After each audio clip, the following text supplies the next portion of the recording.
G'day. As the title says, as far as I can tell with this whole Black Myth Wukong drama, it's a load of nothing where we've got basically two opposing sides seemingly manufacturing rage clicks and being as irritating as possible. So let's start with IGN. Back in November of last year, one of the senior reporters of IGN and a freelance writer released an article titled How Black Myth Wukong Developers' History of Sexism is Complicated in Its Journey to the West. Now, in my mind, when I see that title, I'm expecting stories to come out where the lead developer has gone on record to badmouth women, or messages from a co-founder or something where they describe their dislike or even hatred of women. Something at least resembling the kind of bullshit that an incel like Andrew Tate would say. From the looks of it though, it seems like the very few examples that are spoken about show some vulgarity and immaturity only. Near the start of the article is a vague mention of posts from members of the studio Game Science containing references to genitalia and innuendos. Not exactly article worthy, but moving on. One of the co-founders uses the metaphor of a stillborn when talking about cancelled projects. Crude and maybe offensive to some, but I don't think it's really that major of an issue. Next, we get a post from the same co-founder, Feng, following the initial reveal of the game, which, if we take the translation shown at face value, features some strange wording right at the start, mentioning wanting to get licked until he can't get an erection anymore. The rest of the post is Feng seemingly unhappy with the initial reveal and believing that the team can do better with future showcases. Even the writer notes that this sort of attitude is known to people who are familiar with the developer. The next supposed piece of evidence proving a sexist culture is some team members being involved in a video where they take the piss out of what their life will devolve into after being fired from a different studio years earlier. The video has unfortunately been taken down, but even the writer's own words don't exactly paint a problematic picture, let alone the fact that people who have supposedly seen the video have said that it was one made in jest and not something genuinely offensive or trying to hurt anyone. Next up is a recruitment poster that IGN had apparently seen and verified, but didn't want to show it for whatever reason, or at least link it. So I did a quick search and someone on Reddit had shared it. So here it is, assuming it's the correct one for you to see yourself. Next up is a post from a different developer from 2013, and this is probably really the only thing that actually seems sexist, because towards the end of the post, this person starts going on about how men want to be holding heavy machine guns and shooting at the government in their dreams, and ladies just want simple things where they're dreaming about bags. So this has a very skewed look on different things that the genders are going to be into, and he seems to think that those things are based on your biological gender, as far as I can tell. It's very rambly though, and he also comes across as very gatekeepy, where he says things like, fuck tragic love stories. I think he's saying that some things should only be for men. Then there's a technical artist from the team who says you can masturbate to the snake lady if you cover her snake neck. Pretty tame joke to make, I feel, and I'm pretty confident that they were joking about this. Lastly is mentioning that the logo of the team resembles sperm, which, if it does, who honestly gives a shit? So, to summarize the supposed sexist history of an entire development team, here is what we have. Co-founder Feng using stillborns as a metaphor, crudely talking about being licked in a possible mistranslation. A parody video featuring unnamed members before Game Science even existed that exaggerates how the lives of the team will be destroyed following their firing. A rude recruitment poster. A post from another member talking about men and women having different tastes. A third member joking about wanting to wank to a snake lady. And maybe the logo looking like sperm.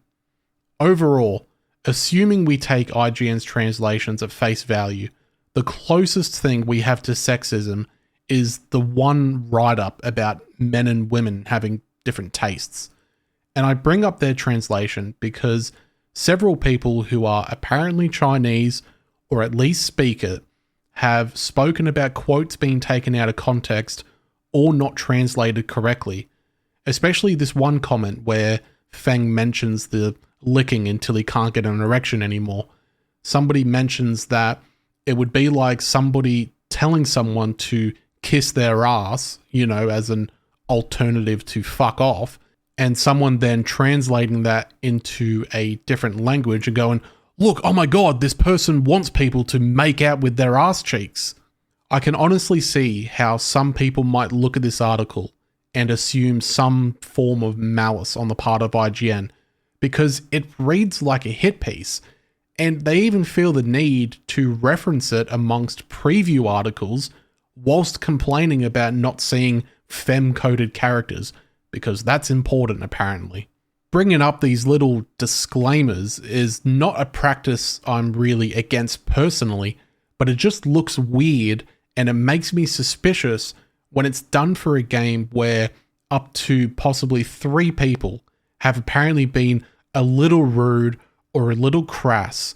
But if you go to articles for something like Diablo 4 or Assassin's Creed Shadows, there's no disclaimer box that mentions the harassment workers have had from members of those publishing teams. So because of that, I don't think this article is genuine, and I also don't think the examples shown are horrible enough to warrant the article in the first place, but I'm not at all opposed to the idea of historical culture norms being challenged. It's just that I think it's worth remembering that in some instances, we're talking about vastly different things that are acceptable in one culture versus another. Again, though, it's not a bad thing to challenge that. It's just we need to keep in mind that things might look different from a Western perspective. And maybe the jokes that this person is deeming as problematic aren't even seen as problematic from a Chinese society perspective. Now, on to the next lot of people. This whole stupid blow-up and bullshit drama became known to me because of a Reddit headline that said the developers said no to this $7 million extortion from Sweet Baby Inc. And that's a pretty huge deal to apparently be bullied into paying for a company that does diversity consulting and saying no to that, leading to these apparent hit pieces being written. So I Googled it myself to see what was actually going on, and it wasn't a good start, seeing as the results gave me a bunch of just Reddit posts, one of them being Kotaku in Action of all places, which is a fucking cesspool. The other result near the top of the search was a video with just the same headline, so no actual credible news source. Some Reddit posts and blog sites did have a reference that they were pointing to, but it didn't help too much because it was either a tweet from Pirate Nation showing a screenshot of a Weibo post done by Chinese media, so not even an actual name of someone or a news website, and another tweet from Grums that had a series of screenshots but no real confirmation of this supposed extortion. A couple of people, one of which I found on Weibo, mentioned the post coming from a tech blogger, so not even a developer, nor does this blogger mention having been in contact with a developer or having seen any actual proof of this extortion. So, from my perspective, I hear about an extortion attempt. I want to know more and have a look for myself because this is pretty crazy if true. All that exists is a single post with no proof from a Chinese blogger. But why let that get in the way of a good story? Because here come the outrage grifters fucking running with this and making entire YouTube videos and reporting this as if it's newsworthy. And when I say reporting, I mean that in the loosest term, when you've got YouTubers like Smash JT or Vera Dark simply reading an unverified rumor on Twitter and making videos that should be no longer than a minute long, or shouldn't even exist at all because, again, this is a goddamn rumor. But what more can you expect from garbage creators like those who rely on rage bait and the never-ending war against SJWs and the woke? And look, I could be completely wrong here, and maybe Sweet Baby Inc. did try to coerce Game Science into hiring them. If that's the case, I will 100% correct this video or take it down entirely and do a new video addressing that fact. I won't be apologizing for my opinions on these YouTubers though, because even without this Black Myth Wukong Sweet Baby drama bullshit that's going on, my opinion on them and their channels would remain the same. But that's if any proof actually comes out or even exists in the first place. Question the motives of the original IGN article and scrutinize it for sure, because it clearly needs to be scrutinized. But do the same for these YouTubers making multiple videos and blog posts about a rumor from someone that doesn't even have proof. These YouTubers don't care about actual objectivity.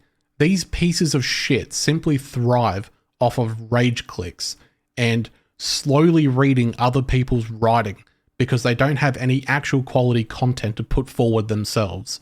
It is mentioned by most of the people I came across that this is a rumor at this stage, but again, why run with the story if it's nothing more than a rumor other than the dishonest attempt at making money off of your rage-induced fans who have picked a particular side in this fucking pointless culture war?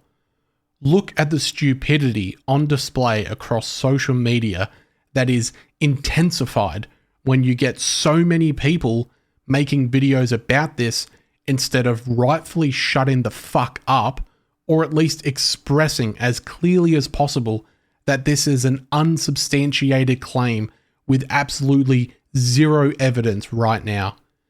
Apparently, it's better for these absolute fuckwits to just have their audience continue to make shit up whilst using their shithouse videos as a news source. Until the next video, have a good one.